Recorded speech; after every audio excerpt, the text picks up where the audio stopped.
What's going on, guys? I hope that you're all having a wonderful day today. For those of you that are new to the channel, my name is Ty, and today in this video, we're going to be reviewing Trap, the brand new M. Night thriller that just came out today. Now listen, let me start off by saying this. I was a little bit hesitant on this film because on one end, the trailer looked really cool. Josh Hartnett kind of being this creep. He's like apparently the butcher, and he's in this stadium for this concert with his daughter, and he's trying to escape because the police are there to get him. But on the other end of things, I honestly am not an M. Night fan. He's probably one of my least favorite directors outside of maybe Zack Snyder. Maybe there's like one or two other ones. But yeah, his movies do not click with me. Don't get me wrong, haven't seen all his films, and on top of that, I really do respect him because obviously, you know, he is a well-respected director. He always comes up with his own movies. He has unique premises, so he always is going for it. But I feel like whenever he goes for it, it just doesn't end up working out, especially over the past couple of years because, ooh, it's been a pretty rough stretch. I thought that Knock at the Cabin, his movie from last year, was actually the worst film of the year, in my opinion. Just my opinion. I know it's not like the most horrible, egregious movie ever, but yeah, that's how much I don't think that his movies click with me. But was Trap living up to the hype of the trailer, or did it just end up being another M. Night miss? Let's get into it. Make sure you guys stick around to the end of the video to see my rating of the film, by the way, but let's get into this review. Listen, I've already kind of laid out the groundwork here. Let's just cut to the chase. Is this movie an absolute garbage dump, dumpster fire, or is it actually a masterpiece, or is it just at least pretty good at the bare minimum? I'm gonna be honest with you guys, I actually kind of enjoyed it. I salute M. Night for this movie. I think it's a solid thriller, kind of, you know, following this awkward, weird character, which we'll get to in a second, throughout his journey, his slippery journey, if you will.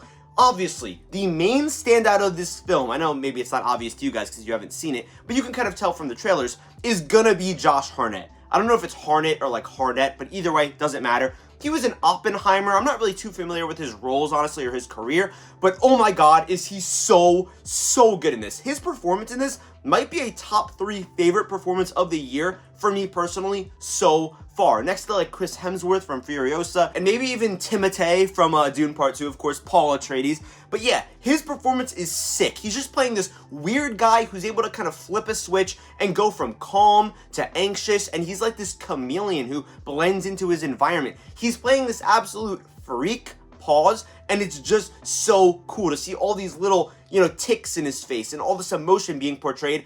And you can see what he's thinking without him even saying a word. The way that he's always looking around to see, oh, where are the police? What's going on? What's the current situation? It's really sick. Such an interesting character. Kind of reminded me in a way, not on the same level, but of The Killer from last year with Michael Fassbender, where he's this skilled assassin. That's like what this movie is, of course, with him being, you know, the butcher. He's like this secret murderer type of person, you know, like a serial killer. That was a really interesting part. From there, the concert atmosphere felt very authentic. I've got to give them a lot of credit for that. You're following them through the concert, and I've got to say, the songs were actually pretty good, because honestly, for a good chunk of this movie, you're kind of just like listening to the songs.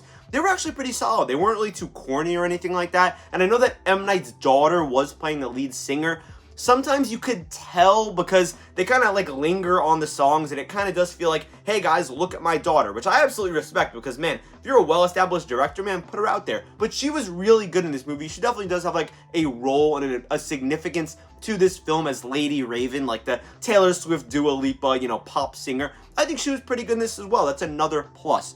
But the main thing here, of course, is the suspense and the plot. How is he just able to escape this situation? How is he able to slip by? And that's a word that I've already used twice because, man, it's so impressive how slippery he is. That's the best way I can describe this character. It's like no matter what, just when everybody feels like they've got him, nope, he's slipped and out of your grip, and he's on to the next thing. He's on to his next move. And it's just really awesome to see all these little intricate things that he sets up and the way that he executes on his plan. But the thing about the plan is that it feels very riffed. It's like, oh, he's kind of just going with the flow. He's like improving. There are some scenes, right, where nothing's even really going on. They're kind of just focusing on him, and he's just looking around. They're just playing the songs, right? A Lady Raven's up there singing. He's with his daughter, and he's just looking around. He's looking. He has this anxious look on his face. You could tell he's thinking. You could see the gears in his brain turning. And again, they don't need to say a word, besides, of course, Lady Raven singing, the main singer. But you could just see so much on his face. You could see the thoughts. You could see what's going on. You could see his thought process.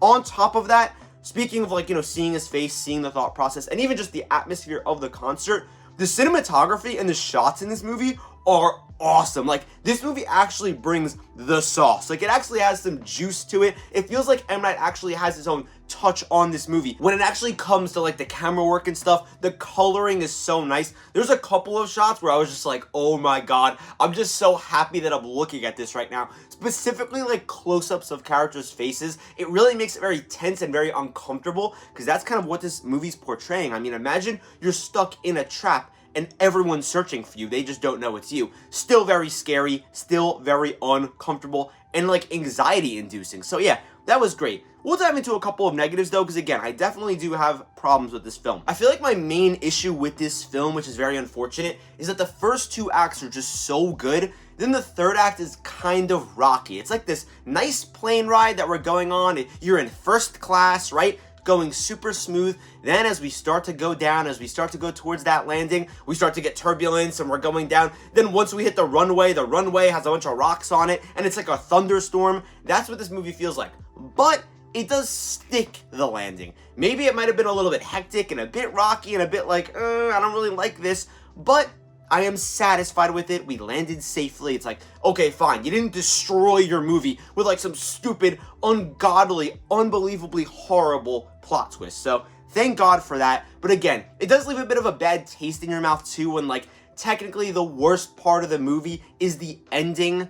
That just kind of sucks. I'd almost rather it be the opposite, where like maybe I just don't really like the first act, but the third act goes so hard, and then so does the second act. But yeah, that's just kind of like one of those things that's kind of just a part of the film. One major aspect of this film too that's like partially a positive and partially a negative is just all of the dialogue. It honestly is pretty bad and pretty corny, but in a weird way, it fits this movie because this guy, right, that Josh Hartnett's playing, he's just this freak. He's just this absolute weirdo. He's like this psychopath sicko, right? But it kind of fits him when he's talking kind of awkwardly. And even when the other people that he's bouncing off of are kind of also talking awkwardly, it kind of suits like the scene, you know what I mean? It sets the tone for like what's going on here. And again, don't get me wrong, I'm not saying, oh my god, this is the best dialogue ever. I'm not trying to give them a complete pass. Even if it wasn't on purpose, it's just the point of like, this is like the one time I'll be like, okay, it's kind of being a little bit campy with its dialogue. I can understand it. Not that great. I would still like lean negative, but it's not super negative because again, this character is just weird. So I feel like it really fits the scene and it actually kind of builds him up. It just makes him just that much more interesting. Speaking of the character, again, with this whole third act thing, I feel like he's just so interesting for the first two acts. Then in the third act, he just gets significantly less interesting and it's just like, okay, we're doing some thematic things here that also got a bit messy. But listen, honestly, at the end of the day, I don't even really have any more negatives. I don't want to go on for too long. I thought I was very satisfied with this movie. It's a pretty enjoyable summer thriller. If you want just something relatively digestible, pretty interesting, I would recommend going to see this film. What's my rating gonna be of the film, though? I think that I'm gonna settle with a super, super solid 3.5 out of 5 stars. I think that's a really good rating, especially considering that I really don't like M. Night that much or his films. I need to check out some more of his films, some of his better ones especially. But regardless, really enjoyed this one. I thought it was a pretty good film. Is it going to be a top 10 film of the year for me? No, probably not even close. Maybe a little bit close, but not really. Either way though, just a fun time at the movies, a really cool thriller where you're just kind of watching somebody just keep getting away by the skin of their teeth. And it's really interesting for that reason. Guys, that's going to just about do it for today. Thank you so much for watching this video. I love you guys, and I'll see you in the next video.